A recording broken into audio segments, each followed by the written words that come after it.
একদিন এই হাতিটা জঙ্গলের মধ্যে একটা কালারওয়ালা ফল খুঁজে পায়। এরপর সেটার ভেতর থেকে রং বের করে বানরের শরীরে লাগিয়ে দেয়, যার কারণে সেই বানরটাকে একদমই বাঘের মতো মনে হচ্ছিল।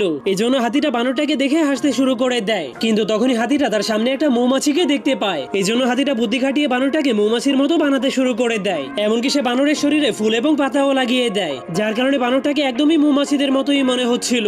কিন্তু এরপর তারা দুইজন মিলে একটা প্ল্যান বানিয়ে লুকিয়ে লুকিয়ে মৌমাছিদের মৌচাকের উপরে নজর রাখতে শুরু করে দেয়। তখনই বানরটা লুকিয়ে লুকিয়ে একটা মৌমাছির কাছে চলে যায়। এরপর সে দেখতে পায় সেই মৌমাছিটা মধু তৈরি করার জন্য ফুল থেকে রস সংগ্রহ করছে। যা দেখার পর তখনই বানরটার মাথায় একটা আইডিয়া চলে আসে। এর জন্য সে একটা বাটি তৈরি করে সেই বাটির মধ্যে সবগুলো ফুলের রসকে সংগ্রহ করতে শুরু করে দেয়। এরপর বানরটা সেই রসগুলোকে রানী মৌমাছিকে দেওয়ার জন্য গাছের উপরে উঠে যায়। তখন মৌমাছিদের রানী এতগুলো রস দেখার পর অনেক খুশি হয়ে যায়। এই জন্য সে ওই রসগুলোকে নেওয়ার জন্য তার দলের সবাইকে ডেকে আনে। এরপর রানী মৌমাছি বানরটার কাজে অনেক খুশি হয়ে তাকে এক টুকরো মধু উপহার দেয়। তখন বানরটা সেই মধুটাকে দুই টুকরো করে অর্ধেক তার বন্ধু হাতিকে খেতে দেয়, আর অর্ধেকটা